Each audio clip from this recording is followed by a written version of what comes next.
Good morning, I'm John Delano. Welcome to the Sunday Business Page. This morning, the federal government comes to the aid of Western Pennsylvania in the fight against opioid abuse and drug trafficking. Beaver County District Attorney David Lozier will join us to talk about the impact this funding could have in the war on drugs.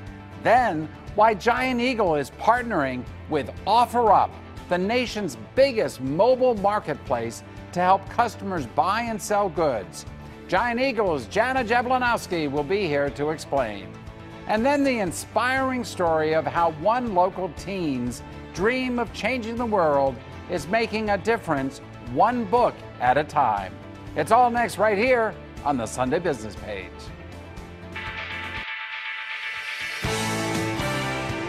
This is the Sunday Business Page on KDKA TV. And a very good morning to you. Thanks for spending part of your Sunday morning with us. The federal government is helping law enforcement agencies in Western Pennsylvania in the fight against narcotics trafficking.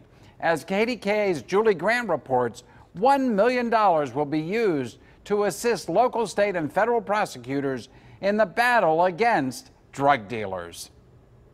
Before today, Pittsburgh was the largest city in the United States without any affiliation with the designated HIDTA.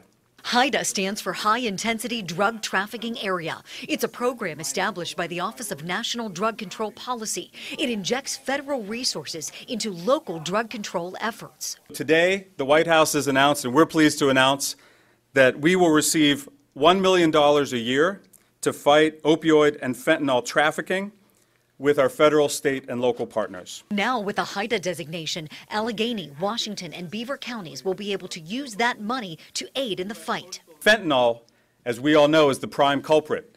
Fentanyl was present in 67% of overdose deaths in Pennsylvania in 2017. In 2017, there were 5,400 overdose deaths in Pennsylvania. That is one person dying every 96 minutes. We've had very good success over the past 2 years in bringing down the numbers of deaths in Allegheny County, but any death is one too many. HIDTA will allow for increased intelligence, training, and law enforcement initiatives to go after dealers, not addicts. What I envision doing here in conjunction with our partners is looking at data. I think it's important to really have the intelligence from the field to attack where the problems are occurring and who's causing the problems. We have worked diligently with all of these agencies, and we look forward to the HIDTA now providing resources that will greatly magnify our ability. Another big bonus, because the White House is implementing the program before September 30th, Western PA will receive $2 million during this fiscal year. Julie Grant, KDKA TV News. Now, for some perspective on how these funds will be utilized, we welcome David Lozier to the Sunday Business Page. He's District Attorney of Beaver County. David, welcome to the show. It's great to have you on. Good morning, John. You know, I didn't know anything about this program. HIDTA? HIDTA, yes. I mean, are we identified now officially as a HIDTA? As a high-intensity drug area? Drug trafficking area, that's right. I mean, that's not a good designation to have. No, it's not. But as we all know, we've had a serious drug problem in Western Pennsylvania. You remember the epidemic down in Washington County about 2 years ago. What we saw starting in about June of 2016 was an almost complete replacement of heroin with fentanyl. And southwestern Pennsylvania, northern West Virginia, southeast Ohio took the brunt of that. And why is that so? What is it about southwestern Pennsylvania? Part of it is a lot of the opioid use springs from prior prescription drug use. Yes, we know that. So we have a very high workers' comp rate in the blue-collar areas, you know, the industrial north. We have very high workers' comp rate. And so you end up with a lot of medications going out for work injuries and a lot of sports injury as well. We have a very busy youth population as far as sports activities. So we have a lot of opioids, and a lot of those prescriptions end up migrating into heroin.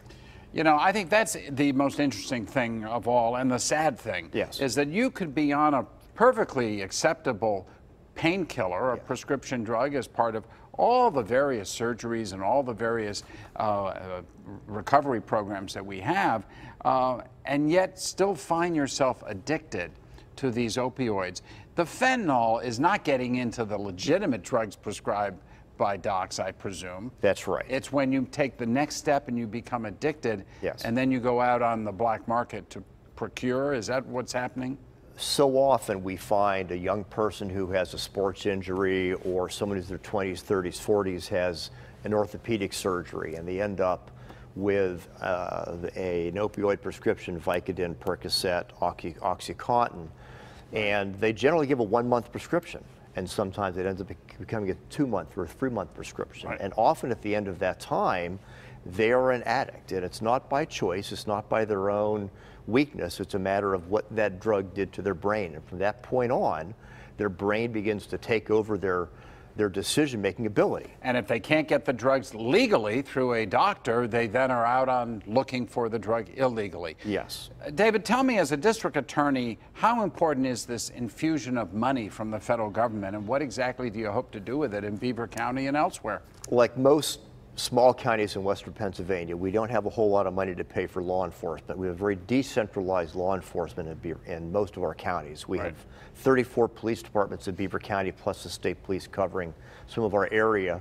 And those police departments can't afford the detectives, the narcotics investigations. Gotcha. So I have the support of my Beaver County commissioners. We have an anti-drug task force that's been very, very successful in Beaver County, but we don't have the resources to buy money, to go in to buy large quantities of drugs. I'm very limited in the amount of hours I can pay my drug task force to work each week.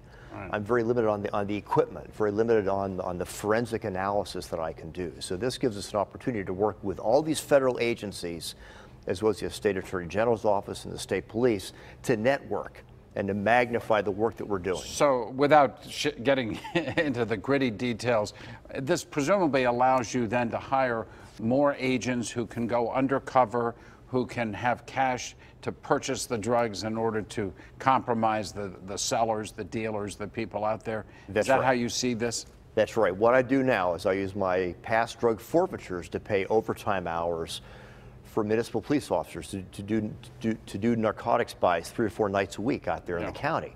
This should give me the ability to hire some full-time narcotics agents, as well as some forensic people to help back them up. You know, that sounds great and long overdue, frankly, and for a serious problem like this right here in southwestern Pennsylvania, I guess we obviously are grateful to the U.S. Attorney Scott Brady and to all the district attorneys. This is a joint effort all throughout the region, not just in Beaver County, right? Right. We work very well together. Steve Zappala from Allegheny County, Gene Vitone from Washington County, and I work very well together, and we work on a weekly basis with all these federal agencies, the FBI, the DEA, the U.S. Attorney's Office. We work all the time together, and this will establish an actual office with support personnel to magnify that. Well, District Attorney David Lozier, thank you, sir, very much for coming in. It was great to have you on the show to help us understand this, and good luck in what you're doing. We're counting on it. Thank you very much, John. Thank you again. Bye-bye. When the Sunday Business Page continues how Giant Eagle is using the latest mobile app technology, offering up a great place to buy and sell merchandise. Stick with us. The Sunday Business Page will be back in just a moment.